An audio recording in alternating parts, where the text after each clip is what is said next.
What's up, guys, and welcome to a brand new Ups and Downs with your host, Untitled. Join me as episode is not just our boy Liam, but we have a new special guest with us, Chrisora. Welcome to the stream. Hello there! What's with the voice, dude? What's with the voice? I like it. I like it. I'm trying to exude Talos' energy, but with Liam's accent.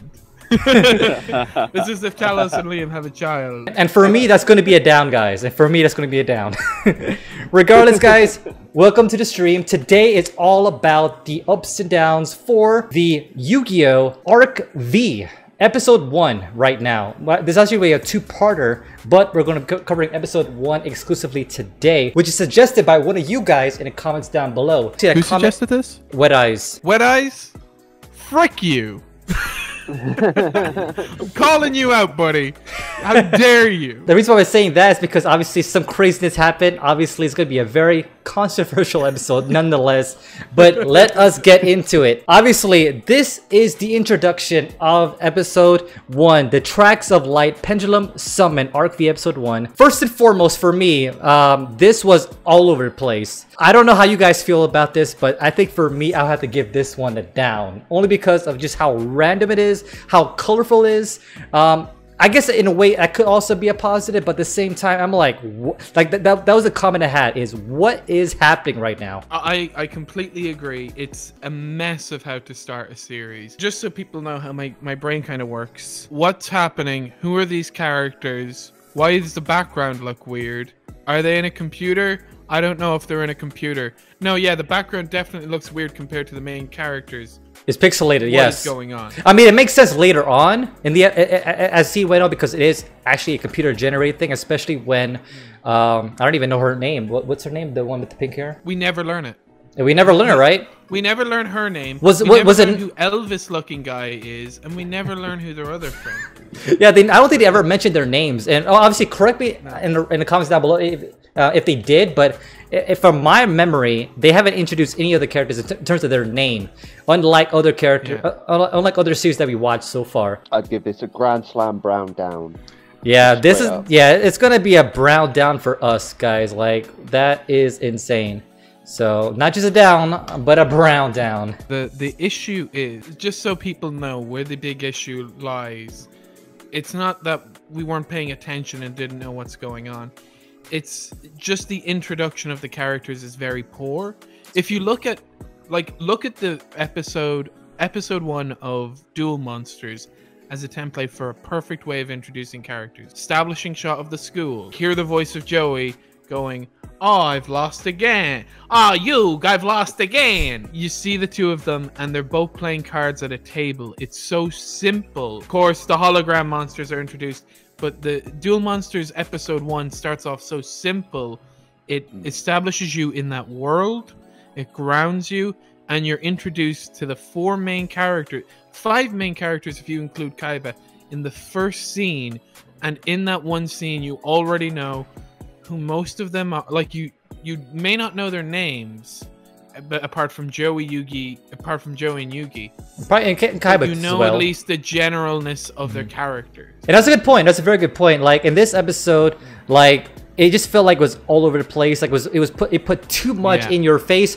And at the same time, to play a little bit of a devil's advocate, like, I understand this is the 5th generation right now. So obviously, people already know what Yu-Gi-Oh! Is. They already know how to play the game. So obviously, going right into action kind of makes sense. So basically, just kind of quick summary of what's happening in the very first scene here. Obviously, there's a duel happening. They crash. Something crazy happened, and it kind of destroyed the simulation, which is what would happen here. And this is the pink hair girl that we were talking about. We don't even know what her name is right now. They might have said it once, maybe in the episode, but right now we just don't know. Right now, he basically summons these hippo dancers. I thought it was hilarious. I'm not gonna lie. I thought it was pretty hilarious, only because it's just so random. It's almost like if someone was ADHD, like so much is happening right now on screen. It's like, I'm trying to focus on everything, but and obviously it's used for comedic purposes to like make a fool of this like Elvis person character that he's facing in a duel. Because I was like, introduce me to the characters, set me in the world, set me in the story. It was just kind of annoying to me where I was like, I don't know what's going on. Can you at least establish something? Something, right? Why get kind of a WWE cross like cosplay style going on? You know, these are all vanity things to get flashy with. And obviously, once the machine broke, what I do find about this, and this might actually get a small love for me, is the fact that these holograms are very, very advanced, where you can actually be on top of your monsters and actually ride your monsters and all that good stuff. And because the machine broke, obviously everything disintegrated before him and he fell and crashed down, ending that match, of course, in a no contest. Riding the monsters I really disagree with. I'll talk about it a little more when we get to the big duel of this episode.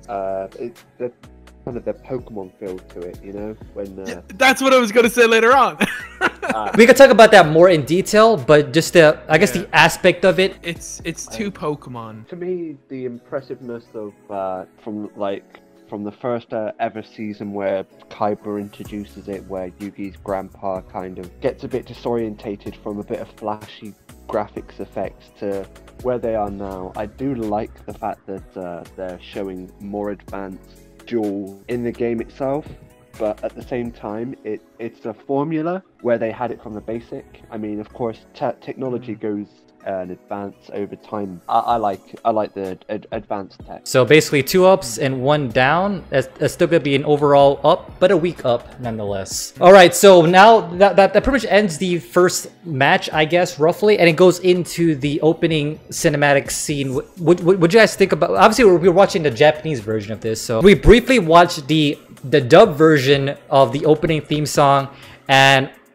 obviously, I personally don't like it. What was that? I actually like the Japanese version better. Can you feel the power? You versus me, competition for the victory. The lyrics were so bad. Oh my god, the lyrics were so bad. You want to take a chance? Go ahead and roll the dice. So that was the English version. What do you think about the Japanese version, I guess? I personally like the Japanese version a lot better. The Japanese version. I mean, it was better than the English version, but it didn't stick with me at all. Yeah, I mean, I think overall, I think we can give that another down, I guess. So they basically came back into the, I guess, the principal's office. I don't even know. And then they got like basically chewed out. Yeah, here's another complaint I have. So they introduced LDS, which is, I can't remember what it is. Leo's something, like Leo's schooling duel? Duel school or something like that? Yeah, something like Why that. Why not just have Duel Academy X or whatever? We've had the world evolve in terms of the technology. Why doesn't the dueling school evolve? Why make up a new dueling school with a less memorable name than Duel? Like, Duel Academy is a straightforward name. LDS, all I'm going to keep thinking of is LSD. Thank you. So just have Duel Academy X. I'm glad I wasn't the only one that kept misreading that. So basically, this is the scene where they came back. I guess the principal's office or something. They got chewed out, and they're basically Nico Smiley. He's the only other character whose name we learn. We learn Yuya's dad. We learn Nico Smiley. Yuya's dad is like Yuya or something like that. Something like that, yeah. Something like that. We learn Nico Smiley, who is the Hitler mustache man that they censored in the West. Yes, and we'll have a picture of that comparing both English and Japanese versions. It's funny. It's funny. So he's the only other character who I can at least say I know his name. Yeah, and I know his design because he has a Hitler mustache and like weird spikes down the bottom of his head. And the reason why this Nico Smiley came into the picture is because he wanted to convince our main protagonist here, Yuya, into a duel against their champion, known as, I guess we'll get introduced to that later. He has a very interesting name for the Japanese. I'm not sure if it's the same name in English, but the Japanese name of it was very, very interesting. Regardless, he wants to convince Yuya into a duel against him because his father ran away and from that duel. And there was a little backstory with that. So Yuya's dad was supposed to duel this man, but apparently he disappeared on the day of the duel. And then we got to see a flashback even further where he was like swinging a pendulum in front of Yuya. They showed that twice. They definitely showed that earlier on. Oh, did they? Okay. I've been so negative. So actually, no, this is gonna be a down. I was gonna be like, I've been so negative so far. Let's have a bit of an up. But I think this might be a down. I don't know. I'm very torn on this, and I'm curious what you guys think. About which scene? The pendulum scene? The flashback scene with Yuya's dad.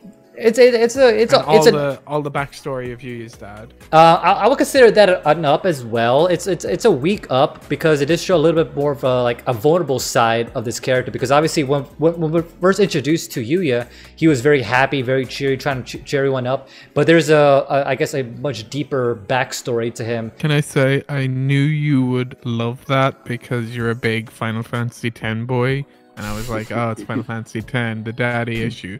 But yeah, I mean, in a grand scheme of things, yeah, you're right. It is a daddy issue type thing. So like, it's one of those tropes that kind of throw into a story, but it's not a huge up, but definitely it's a weak up. For me, I'm very torn on it. Okay, because that scene, it's a good scene. However, here's my big issue right now. Okay, we have 5 characters in the room. We have Yuya, Nico, Elvis, red-haired dude. Where did he come out of? He just appeared. You have pink-haired girl. And the most interesting character that you have introduced so far is Yuya's... So far, the most interesting character is Yuya's absent dad. If we get to meet him, it'll be well into the series, presumably. I don't know. I haven't watched the rest of the series.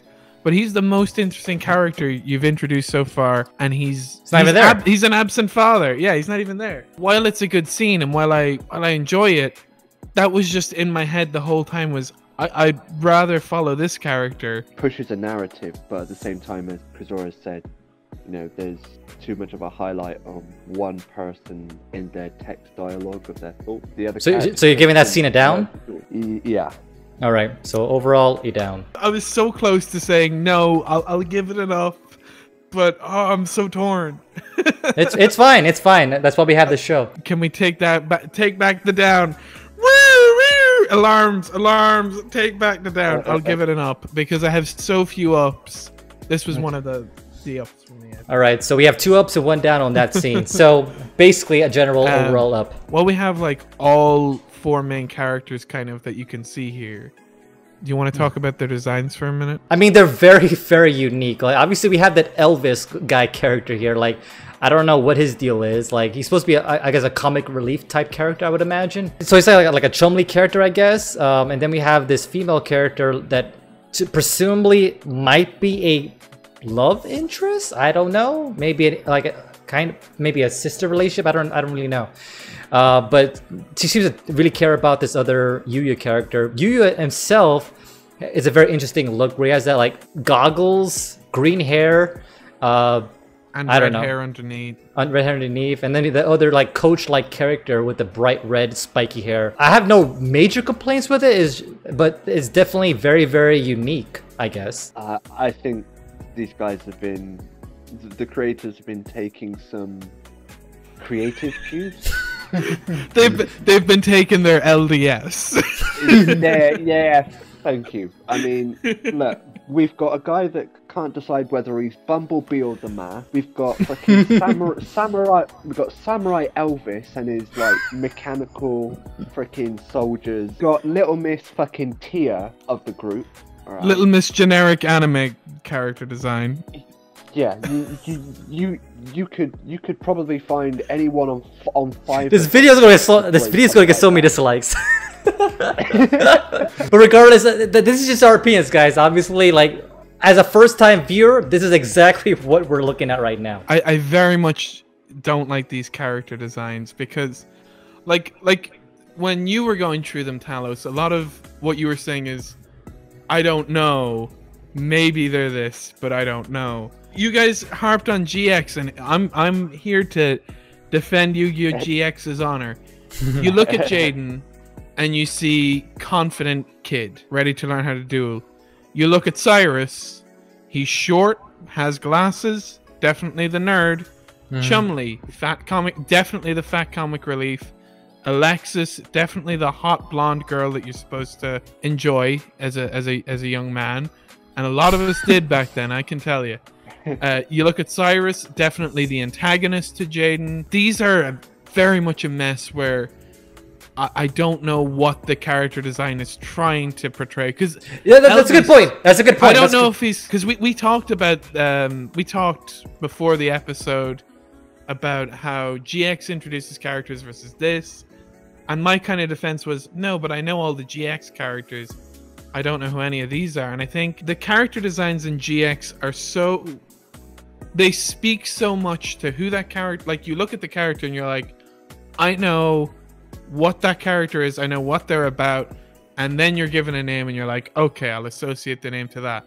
Whereas here it's like, yeah, I don't know, like with the Elvis guy, is he comic relief? I don't really know. With the pink-haired girl, she looks like she could be in any, like I could list multiple animes that she could be from. If you showed me that character design, I guarantee you the first thing I wouldn't say is Yu-Gi-Oh. Let us know, guys, what you guys think. We're probably going a little bit too hard on this episode, but regardless, let's move on to the next scene. All right, so this character, like we talked about multiple times, this is actually a good portion of the episode. I want to say like maybe 3 minutes of the episode just talking about the father and how much of an influence he is to this Yuya character and everyone else around him. He's like a champion. Yeah. Everyone knows him. He's super famous, but he's nowhere to be seen. He ran away, I guess. We don't know what the situation is. And really strong character design. Really strong. Exactly. He's got this funky hat. He's got big jacket and glasses. We can't really see it here, but very funky character design. It speaks a lot to who he could be. I know I literally just said, well, we don't know what they're about. We don't know what they're about, but I don't feel like I want to know what they're about because I'm not gelling with it. Whereas with his character design, it's mysterious, but it's meant to be mysterious. Yes. And I look at it, I'm like, who is he? What is he about? I'm curious about him, whereas I'm not curious about the other. What we can say here is that all three of us overall have an overall up for this one character then. Do you guys agree? Yeah. I honestly think they spent a good bit of the episode's budget on this guy alone. Yeah. All right, so not just an up, but a golden up for just this one character that honestly it's like in the background, which is kind of funny. But regardless, let's move on to the next scene. Somehow when he looked at the pendulum, he thought of his dad and he convinced himself that he had to do this match for his dad or whatever the reason is. So obviously we're rushed into the stadium pretty much right, I would assume the same day. There's like no like transition of like if it's the next day or the same day regardless, but we're in the stadium now about to do a match against Yuya and this strange character, this strong character that he ran away from, his father ran away from. But this is the character right now, and Chrisora, what is your, I know you commented during when we actually watched this episode, what is your like thoughts on this character? Because there's a lot of emotion with this character that I kind of also agree with you as well. My issue with this character's design, in all the other series, the human characters and the monster characters, the designs were very distinct. You knew what was a monster card, you knew what was a human card. He literally looks like you could stick him on a Yu-Gi-Oh card and you would think he was a monster. You could be like Soldier of the YMCA and you would think, yeah, that's who he is. And to kind of caveat on that a little bit, if you ever like looked at modern Yu-Gi-Oh cards, a lot of it are anime characters. Like now that it's not even monsters anymore. It's like now they have. I didn't know this. Now they have waifu characters. Now they have like characters like what you see here as an actual monster card. So there's it's no longer a dragon or a spellcaster. I mean, we had the human-like characters from day one. Remember, you had the that's true. We do. The swordman. You had the swordsman. You had dark magician. Yeah. Flaming swordsman. Yeah. That's a good point. So it's not like they haven't done it before. It's just that now the character that you see right now could actually be a monster card, like you were saying. Yeah. This character right now, Yuya, because he's a comic character that's trying to bring out smiles or laughter. He actually comes in dressed up as a jester to kind of, I guess, make fun of this champion that he's going up against. But even before then, though, like a lot of people were saying, "Oh, where is he? Did he also run away like his father?" So, but of course, he didn't. And then they summoned their dual discs. The dual disc design. As soon as this happened, I was like, "Wow, those dual discs look cool." And yes, I agree. The dude he's going against has a purple dual disc, which is unique, and I gotta say, I kind of like. I like that. I did really like that. Yeah. To me, that was a big up in the episode. Like it's almost like a customizable dual disc that everyone has, and to me, that's definitely going to get it up as well. Top notch. I agree. Absolutely. I was just about to say the fact that they're customizable. All right, another golden up. So the match officially starts with Yuya and this character known as Ishijima. Or Strong Ishijima. There was another golden up that happened at the start of the match, I think is worth pointing out, where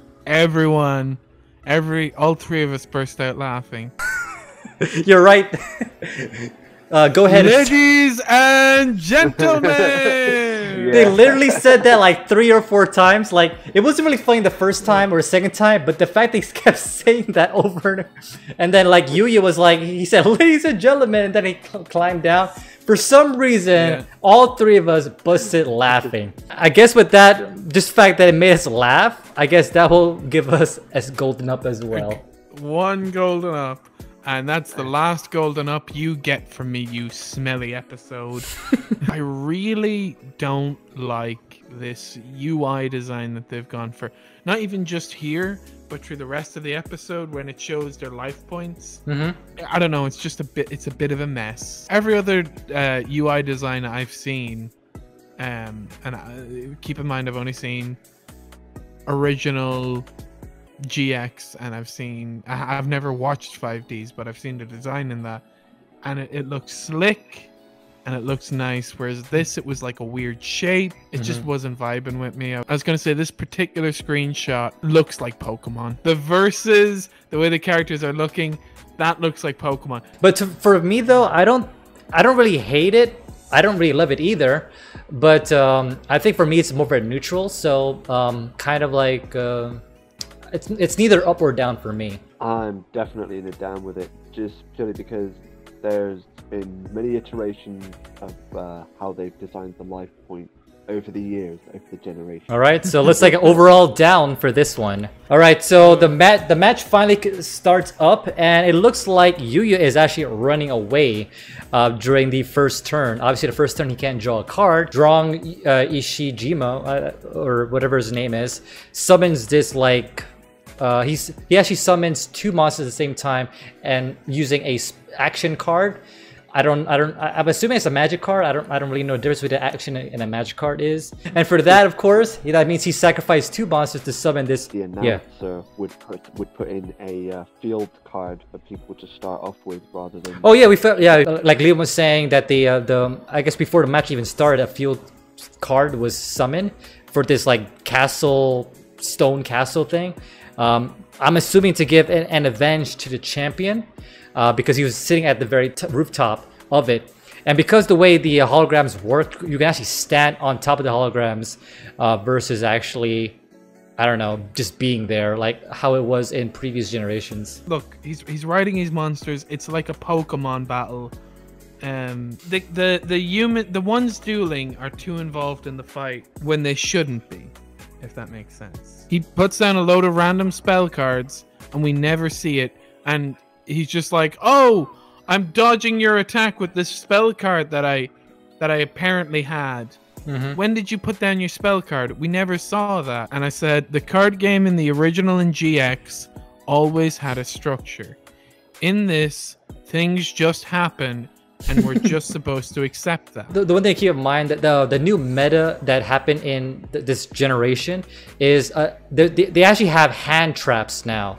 They don't even have trap cards that you have to face down. You can actually activate a trap card from your hand. Okay, but my complaint would still be, again, in like original Yu-Gi-Oh! And GX, you always see the protagonist. You at least see the protagonist's hand. You never once cut and see what Yuya has in his hand, I don't They did a few times, but not at the beginning, yes. Like, even in this shot here, I can't see a card in Yuya's hand. And to me, it's like, this is too much. I'm going to jump around and dance around the field. You're supposed to be playing a card game in the original as well, and in GX. The anime did such a good job of, this is what you imagine in your head when you're supposed to be playing the card game. You can see the cards face down. But now, the monsters. But now you actually see everything in the field. In a way, like, and you never see any face down cards or anything. I mean, there was one scene where Strong did actually set a card, and it basically appeared and then just disappeared. I don't like it. I can't keep track of the duel or anything. Basically, this monster that he's special summoned is 3,000 attack points to his hippo that apparently is, you know, probably less than 1,200 or 1,500. I forget the exact number. But he goes for attack, and obviously that's when he played an action card. I guess an action card, and it avoided the attack. And instead of doing full damage, it only took half damage. This monster remained alive. It was a lot of bravado with leading up to it as well. Now the one move that he did do that was actually kind of cool. I'm not sure if you guys agree with me or not, but he summoned a magic card called the, I think, Balloon, Wonder Balloon, I think it's called. And what it did was, I'm assuming a random number pops up, like probably a dice is rolled, but we never see that dice roll. We just assume that the dice is rolled, and depending on how many balloons pop, it determines how much of the monster is reduced by 1,000. So obviously 3 balloons pop minus 3,000. Now his monster that was summoned here for the opponent is now 0 attack. You know, it's meant to be a card game. There's meant to be some calculation into it, almost like chess, and you can make chess very entertaining. Queen's Gambit did it. You can make these things very entertaining, and this opted out of being entertaining to just go, this happens, and then this happens, and then this happens, and then this happens, rather than he sets this up, and he comes in with the attack, but he gets misled, and he thinks he's lost, but then he pulls out this massive trick that he set up 5 moves ago. In a way, it's just boom, boom, boom. In a way, it does do that, but it's just the fact that they have these things, like a lot of these cards are just activated from your hand. It's not, there's no more setting cards anymore. I feel like that's the old meta, and I think me as well as Liam and yourself, we're still stuck to the old meta, and we're not used to the new meta. So maybe I'm just an old boomer, but I don't like it. It doesn't work for as a story. Yeah. In terms of conveying the story, I totally understand what you're getting at, but at the same time, like the moves just they come out of nowhere. But I'm still gonna give it an up because the fact that it was a pretty brilliant move to bring down his attack down to 0 attack. I rather enjoyed the fact that taking his health down to 3,000 on top of making the actual enemy look like a clown. That's a very good point. That's exactly what he's trying to do. He's trying to make this enemy a fool. Like, and so in that, I think it's gonna give us a weak up, but it's still gonna be an up, but not a golden up, of course. So Yuya sacrifices his hippos and summons his newest monster. What is it? The Odd-Eyes Dragon? The Odd-Eyes Dragon. Really? We couldn't think of a better name than Odd-Eyes Dragon? And also too, like, he activated like I think an action card as well, where it basically not only did it give him like 2,500 damage, but also doubled it because of how much his HP was that he took out, causing up to 4,000 damage, which would have been the win, but it looks like this Strong guy had a card that he set aside as well. But it looks like he activated a card here known as the Miracle something, rather, and it basically reduced the damage down to 0, which is another hand trap or hand magic card that he used, or a quick play card. A big negative was happening during this fight, and me and Liam both talked about it. Why do they need to Skype each other? You're playing a card game. Well, the thing is though, like the way I can defend it, I guess a little bit, is the fact that the arena is very massive, and they're actually moving around in the arena versus being stagnant to one point to another, and the only way to hear each other is through Skyping each other. But my counter to that is they shouldn't need to run around the arena. Yeah, I know. So why are they running around the arena? Why is he jumping? Like, why is your man jumping off a building? Why is Yuya riding a hippo around the arena? Why does he ride his dragon? You don't need to ride your dragon. You need to play a card game, sir. Put a lot of valid points in there, but I agree. And I think with that, I guess we can give that a down in our book. There's no need to do all these things. Just do those things. But that's the thing. Could Yuya potentially be riding on his digital dragon and have that get shot by your man? It did actually. And then Yuya drops. It happened. It actually happened where it did get killed and he fell down to the ground. So yeah, but could he die? I guess like if our it's beyond duels, a certain height. Yeah, are duels more deadly now? It's definitely a lot more active for sure. In this scene right here, he's actually on his monster as well. He's on the hand of the monster. Yeah. He's strong guy. I like how we're just calling him strong guy.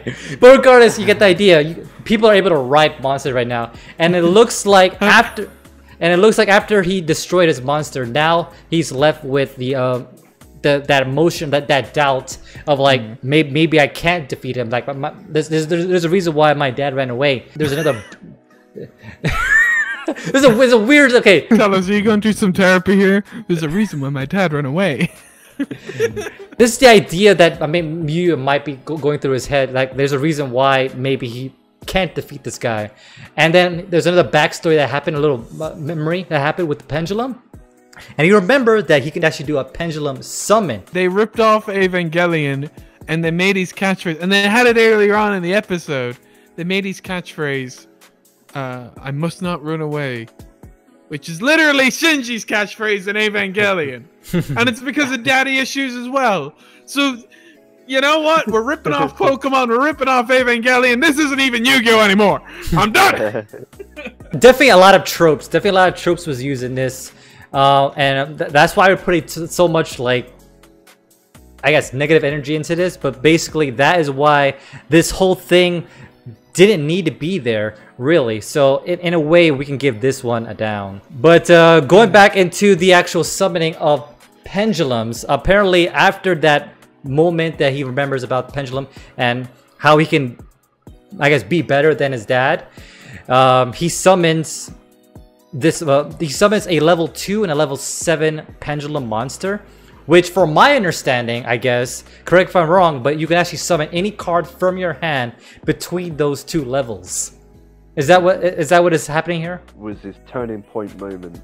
Yeah. Because if he hadn't had that one realization, what he had packing in his hand, he would not have even been able to have even synchronized to a good combination. He kind of just fills the board with all the cards. Yeah, pretty much like that, kind of like that meme that summon all the cards in your hand, basically. It's done very poorly, in my opinion, because, like, yeah, he gets depressed and he sees his dad, but there's none of the, we never get through the thought process the way that we should.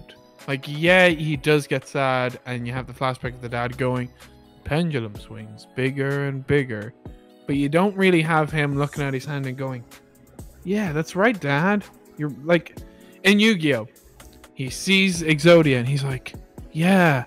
My grandfather talked about this. My grandpa talked about this. My grandfather talked about this, and he needs the one last card for Exodia, and he's like, okay, this is the last. This is the draw. If I don't get this last piece, I'm done. Mm-hmm. And if you're a little boy watching Yu-Gi-Oh, you're like, oh, is he gonna get it? Is he gonna get it? Is he gonna get it? And then he pulls it out, and it's like, yo, he got the last piece. And then he summons Exodia, and it's like such a hype moment. Whereas this, it's like, oh yeah, pendulum. It's like, oh yeah, pendulums. Boom, I win. Well, we don't know that yet. We don't know that yet because it ends on a cliffhanger, and yeah. So but obviously that's a big complaint for me. Is it's like it's not like in original Yu-Gi-Oh! There's so much hype and tension to the big turnaround moment, whereas in this it's like, oh yeah, it'd be like Goku going, oh yeah, I got Super Saiyan, boom. So to me, this is a massive down. Like, from a story perspective and from a character perspective, massively negative. I think it was a hogwash push. to be honest. Taking in the fact that they only just touch on certain technologies, and also only just about touch on the friends, along with the side of his own personal problems, alongside of hyper focusing on the dad with some of the mom-esque moments. It was literally like 1/3 of the episode about his dad. Yeah, there was, you know, they had that. Was that his mum? I can't remember. Oh yeah, no, that's another thing. That's another thing. We didn't know if that was his mom or not. Yeah. We're just gonna go kind of piggyback on this a little bit, but this was introduced somewhere halfway through the episode, and we're still not 100% positive this is the mom, or it could be the mom. It felt like a mom image, or like what a mom would do.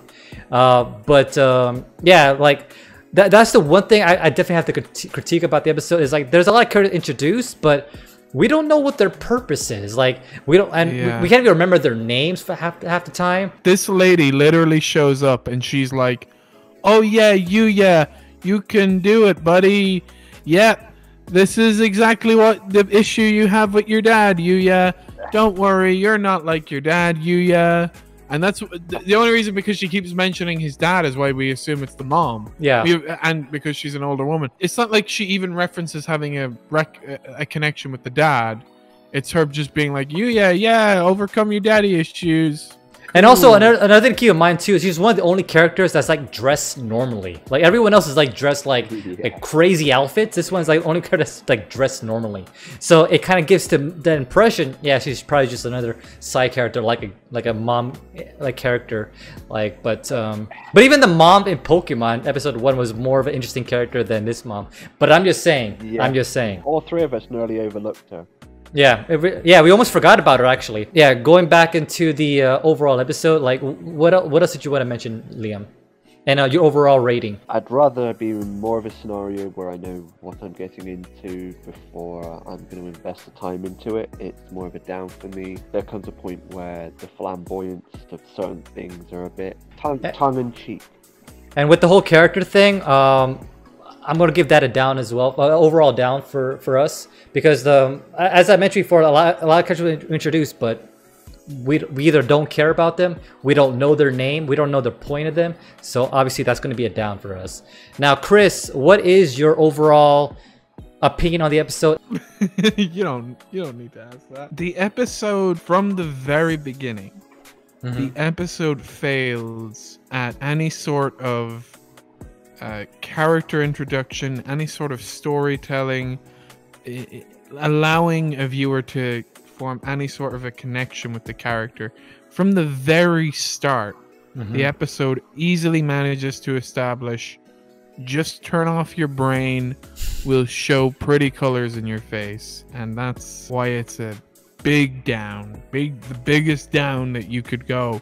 So brown down for Chris. All right. Golden brown down. There is no golden brown down. It's either a G up or a B down. But regardless, guys, my opinion is pretty much the same as everyone else from Liam and what Chris said. Like, this episode was all over. Yes, it is a two-parter. Yes, we understand that it ended in a cliffhanger. So maybe that's the reason why it's like so in your face in episode 1, just kind of get attention. But at the same time, similar to what we talked about, it feels like almost an LSD type episode. So many colors, so much happening on the screen, everything in your face, throw everything in your face and just hope something sticks. And that's the whole overall vibe we got from this episode.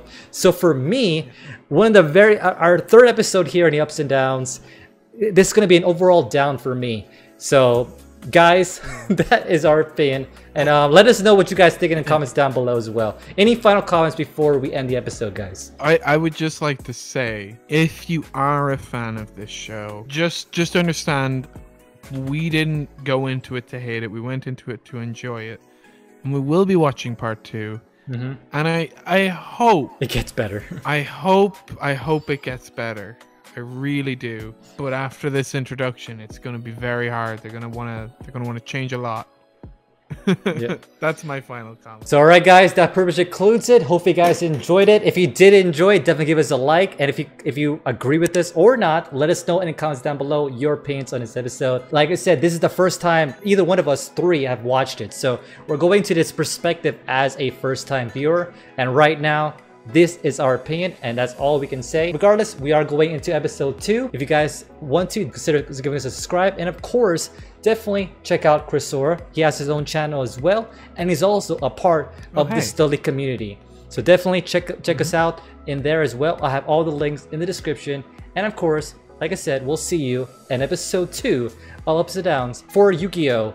Arc V. If you want anime reviews, I'm currently reviewing The World Ends With You, the animation, on my channel. Yep. On top of that, there'll be more entertainment/anime news in the Stully Boys community channel as well.